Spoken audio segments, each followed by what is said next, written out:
अस्सलाम वालेकुम my dear students. I hope कि अल्लाह ताला के फजल से आप सभी खैरियत से होंगे।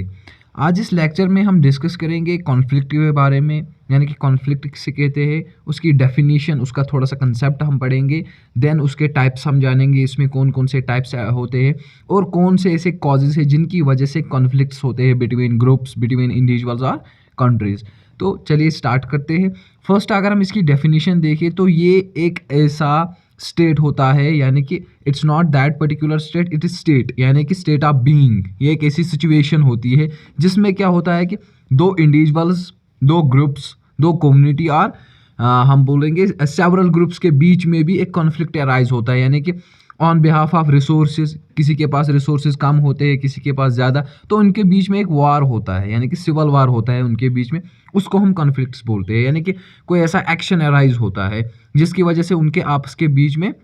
एक दूसरे दूसरे के लिए नफरत पैदा होती है, उसे हम कॉन्फ्लिक्ट बोलते हैं। इसके अलावा इसके टाइप्स अगर हम देखिए, इंटरपर्सनल कॉन्फ्लिक्ट होता है जिसमें क्या होता है कि दो इंडिविजुअल्स के बीच में आपस में उनके ओपिनियन के रिगार्डिंग वैल्यूज़, पर्सनालिटीज़, यानी कि कोई भी उनके बीच में दो पर्सन्स के बीच में कोई डिस्कशन हो, उन पर उनके बीच में कोई झगड़ा हो जाए, उसे हम इंटरपर्सनल कॉन्फ्लिक्ट बोलते हैं। जिसमें हम वेरियस फैक्टर्स देखते हैं, जैसे ओपिनियन के बेस्ड पर या वैल्यूज़ के बेस्ड पर। इसके अलावा इंट्रापर्सनल कॉन्फ्लिक्ट किसे बोलते हैं, ये एक ऐसी स्ट्रगल होती है, यानी कि जिसमें क्या होता है कि एक इंडिविजुअल इन्वॉल्व होता है। हम बोलते हैं कि एक इंसान की अपने आप से ऐसा कॉन्फ्लिक्ट होता है, यानी कि अपने अंदरून से उसका एक कॉन्फ्लिक्ट होता है, उसकी लड़ाई होती है, खुद से ये लड़ाई होती है, जिसमें उसका जो उसके माइंड को टेंशन मिलता है या हम बोलेंगे डिस्टर्बेंस मिलता है आसपास के एनवायरनमेंट से, बट इसमें खाली एक इंडिविजुअल आता है। इसके अलावा इंटर ग्रुप कॉन्फ्लिक्ट है, जिसमें क्या होता है कि कॉन्फ्लिक्ट्स होते हैं, लड़ाई झगड़े होते हैं, but between different groups, communities, teams, जिसमें क्या होता है कि वेरियस फैक्टर्स होते हैं जिनकी बेस पर ये कॉन्फ्लिक्ट्स होते हैं। जैसे हम बोलते हैं वहाँ का, यानी कि दो ग्रुप्स के बीच में जो कॉन्फ्लिक्ट्स होते हैं उनके जो मेन फैक्टर होते हैं, या तो कंपटीशन ऑफ रिसोर्सेज होंगे, एक के पास कोई चीज़ होगी दूसरे के पास नहीं होगी, और वो दूसरा उस चीज़ को पाने के लिए आपस में कॉन्फ्लिक्ट करते हैं, आपस में लड़ाई झगड़ा करते हैं, यानी कि इसमें वैल्यूज़ भी आते हैं, बिलीफ्स भी आते हैं। एक दूसरी कम्युनिटी का मानने के लिए राज़ी है, दूसरा नहीं है। इसके अलावा इंटरनेशनल कॉन्फ्लिक्ट, इस इंटरनेशनल मीन्स सिंपली जिसमें दो कंट्रीज़ के बीच में, यानी कि नेशनल बॉर्डर्स के बीच में आपस में कॉन्फ्लिक्ट्स, वार्स हो, जैसे हम आज भी देखते हैं इंडिया, पाकिस्तान, फ्रांस, जर्मनी आपस में, या इसके अलावा बहुत सारी ऐसी कंट्रीज़ हैं जिनके आपस के बीच में कॉन्फ्लिक्ट्स होते हैं, वार्स होते हैं, तो ये इंटरनेशनल कॉन्फ्लिक्ट्स कहलाते हैं। इसके अलावा अगर हम इनके कॉजेज़ देखें, कौन कौन सी चीज़ें हैं जिनकी बदौलत से कॉन्फ्लिक्ट्स अराइज होते हैं, लड़ाई झगड़ा अराइज होते हैं, तो फर्स्ट रिसोर्स स्केर्सिटी, यानी कि किसी एक इलाके के पास, किसी एक कम्युनिटी के पास कोई रिसोर्स ज़्यादा हो तो दूसरे के पास नहीं होता है, उनके बीच में कॉन्फ्लिक्ट्स होते हैं। यानी कि दूसरा ये चाहता है, दूसरा चाहे वो इंडिविजुअल हो, कंट्री हो, कम्युनिटी हो, वो उस रिसोर्स को हासिल करना चाहता है, जिसकी वजह से उनके बीच में कॉन्फ्लिक्ट्स होते हैं। इसके अलावा difference in values and believes, यानी कि एक कम्युनिटी के वैल्यूज़ अलग है, दूसरी कम्युनिटी के वैल्यूज़ उससे डिफर है, तो उनके बीच में जो आइडियोलॉजी होती है उनके बीच में झगड़े होते हैं। एक कम्युनिटी बोलती है कि हमारे आइडियाज़, हमारे रिलीजियस बिलीव्स और वैल्यूज़ अच्छे हैं, बेहतरीन है, दूसरा बोलता है, दूसरी कम्युनिटी के लोग बोलते हैं कि नहीं, हमारे वैल्यूज़ अच्छे हैं, जिनकी बदौलत, जिनकी रिज़ल्ट हमें ये देखने को मिलता है कि उन दो कम्युनिटीज़, दो ग्रुप्स, दो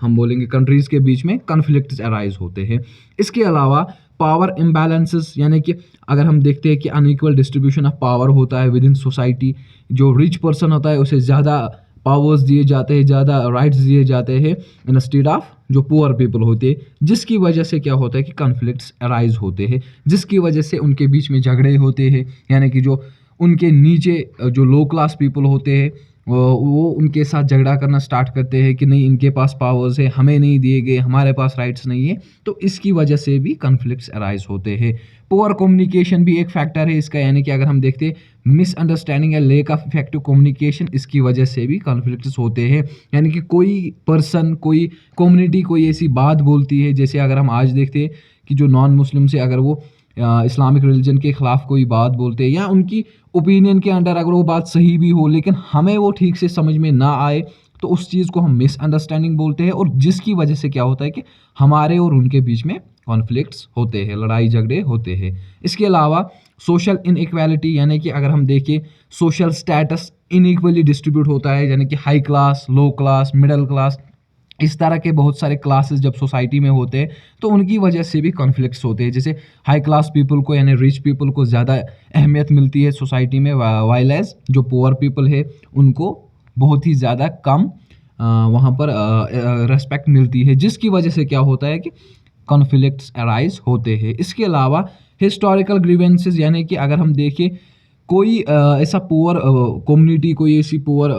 कम्युनिटी हो, कोई ऐसा पुअर विलेज हो, नेशन हो, जिसकी क्या हो को वो हिस्टोरिकली रिवाल्व होके आए, उनकी जो ये पुअरनेस होती है या उनकी जो कॉन्फ्लिक्ट्स होते हैं जनरेशन टू जनरेशन पास होते हैं, ये भी एक फैक्टर रहता है। जैसे कि ट्राइब्स में ये मेन होता है। जैसे अगर हम बात करें जो अरब ट्राइब्स थे, प्री इस्लामिक अरबियन पीरियड था, उसमें जो ट्राइब्स होते थे तो वहाँ पर अगर एक ट्राइब का कोई पर्सन दूसरी ट्राइब के किसी पर्सन को गलती से या जानबूझकर किल करता था, तो वहाँ पर क्या होता था कि वो ट्राइब्स यानी कि जनरेशन टू जनरेशन वो कॉन्फ्लिक्ट्स पास ऑन होते थे। तो ये सारे फैक्टर्स थे किसकी, कॉन्फ्लिक्ट्स की, जिसकी वजह से कॉन्फ्लिक्ट्स अराइज होते हैं। तो इसमें हमने देखा कि डेफिनेशन ऑफ कॉन्फ्लिक्ट, उसके अलावा टाइप्स पढ़े हमने, काजेस पढ़े, इसके अलावा भी बहुत कुछ है। अगर आपको उस पर नोट्स चाहिए तो आप हमें बताइए, हम आपको वो प्रोवाइड करेंगे। बाकी इंशाल्लाह मिलते हैं नेक्स्ट लेक्चर में नेक्स्ट टॉपिक के साथ। तब तक के लिए खुदा हाफिज़, टेक केयर।